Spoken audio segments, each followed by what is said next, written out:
বাংলাদেশে যারা ইসলামী শাসন চায় তাদের জন্য এই ভিডিওটা অত্যন্ত গুরুত্বপূর্ণ হতে যাচ্ছে। কারণ এখানে এমন একটা বিষয় নিয়ে কথা বলা হবে যেটা নাকি ইসলামী শাসন যদি বাংলাদেশে চালু হয় তাহলে তাদেরকে কিন্তু এই জিনিসগুলোই ফেস করতে হবে। এবং আমি নিশ্চিত খুব বেশি দিন বাংলাদেশে এই ইসলামী শাসনের পক্ষে মানুষ থাকবে না। কারণ হচ্ছে কি, বাংলাদেশের মানুষ তো গণতন্ত্রকে স্বেচ্ছাচারিতা বলে মনে করে এবং তারা ইসলামী শাসনও চায় আবার গণতন্ত্রও চায়। এটাই হলো সমস্যা, অর্থাৎ বাক স্বাধীনতা চায়। কিন্তু এই দুইটা জিনিস পরস্পরের শত্রু, এই দুইটা একসাথে থাকতে পারে না। তো ঘটনা হচ্ছে এখানে এই যে একটা ফটো কার্ড আমি দেখলাম যে এই ফেসবুকে, সেখানে একটা ছেলে, যদি এখানে নাম দেখি না, কিন্তু ঘটনা আমি অন্য একটা জায়গায় দেখছিলাম, সেহেতু ভাবলাম যে এটা নিয়ে একটা ভিডিও করা অত্যন্ত গুরুত্বপূর্ণ। এখানে একটা এই যে ছেলেকে দেখা যাচ্ছে এবং খুব সুন্নতি দাঁড়িয়ে আছে, তাই না? তার মানে বোঝাই যাচ্ছে একজন সুন্নতি, একেবারে সুন্নতি টাইপের মুমিন বান্দা, এতে কোনো সন্দেহ নাই। তো সে এখানে একটা বক্তব্য দিয়েছে এবং তার জীবনে একটা দুর্ঘটনা ঘটে গেছে। ঘটনা কি, কুয়েতে আমি ইরানকে নিয়ে একটা ভিডিও পোস্ট করছিলাম টিকটকে এবং ভিডিওতে 2 লাখ ভিউ হয়েছিল। পরে আমার কফিল আমারে পুলিশ ধরায় দিছে, আমারে রিমান্ডে নিয়ে অনেক মারছে, আমার কাজ কাম সব শেষ, আমার দেশে পাঠায়া দিছে, ঢাকা এয়ারপোর্টে নেমে সাক্ষাৎকার। তো এই ছেলেটা কুয়েতে চাকরি করত এবং ঘটনা হচ্ছে এখনও যে আমেরিকা ইসরায়েলের সাথে ইরানের যুদ্ধ হচ্ছে না, তো বাংলাদেশের মুমিন মাত্রই তো ইরানের সাপোর্টার হয়ে গেছে। তো এই মুমিন কুয়েতে ছিল, তো সেও ইরানের সাপোর্টার হয়ে গেছিলো। কারণ হচ্ছে যে ইসরায়েল প্রতিপক্ষ, যে ইসরায়েলেই কারণে, অন্য কোনো কারণ না। তো কুয়েতে তো এখন ইসলামী শাসন চালু এবং অতএব গণতান্ত্রিক অধিকার বলে ওখানে কোনো কিছুই নাই, বাক স্বাধীনতার তো প্রশ্নই ওঠে না। ফলে ঘটনা যা ঘটার তাই ঘটে গেছে। কুয়েতে ইসলামী শাসন চালু থাকলেও কুয়েত আবার হলো কি আমেরিকান লবির লোক, অর্থাৎ কুয়েতে আমেরিকার ঘাঁটি আছে এবং আমেরিকা যা বলে কুয়েত সেই জিনিসগুলোই শুনে চলে। তো এখন এই আমেরিকার এগেনস্টে, অর্থাৎ আমেরিকার ইরানের মধ্যে যুদ্ধ হচ্ছে, তাই না? তো স্বাভাবিকভাবে কুয়েত সরকার আমেরিকাকেই সাপোর্ট করবে, এটাই তো।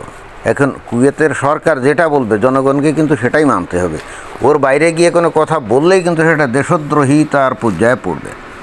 কুয়েতের সরকার অর্থাৎ আমির, সে তো অগণতান্ত্রিক একজন মানুষ, তাই না? অগণতান্ত্রিক হলে কি হবে? সে আবার কুয়েতে ইসলামী শাসন চালু করছে, মানে শরিয়া বিধান।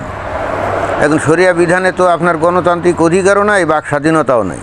আপনি কোনোভাবেই এই সরকার যেটা বলবে তার এগেনস্টে গিয়ে আপনি কোনো কথা বলতে পারবেন না।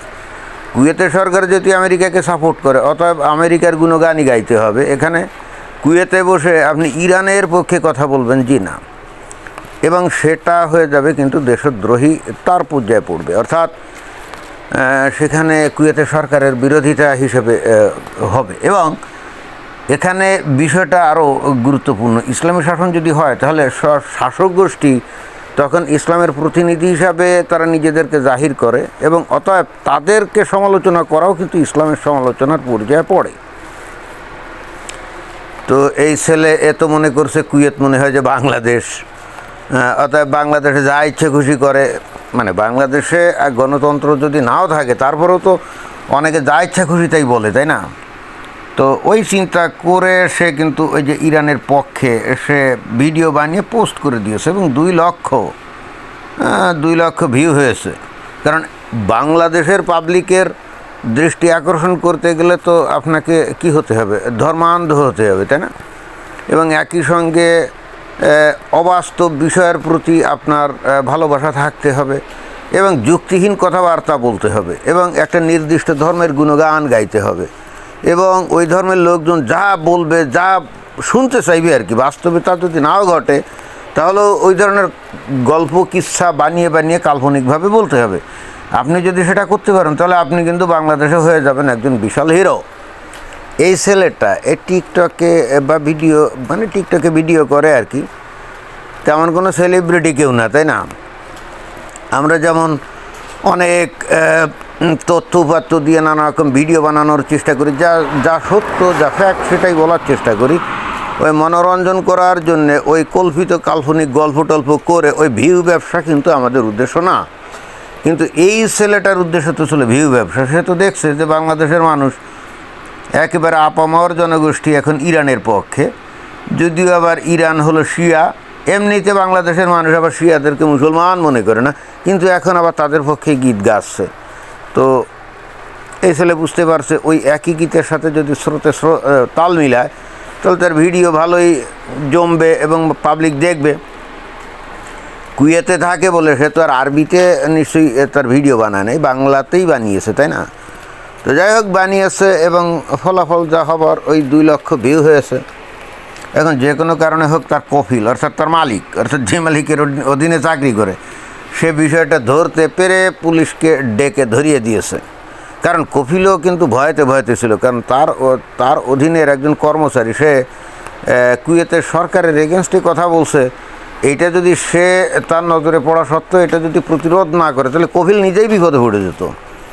অর্থাৎ সে চিন্তা করছে হারামজাদারে কী করতে হবে, পুলিশ দিয়ে ধরা দিতে হবে।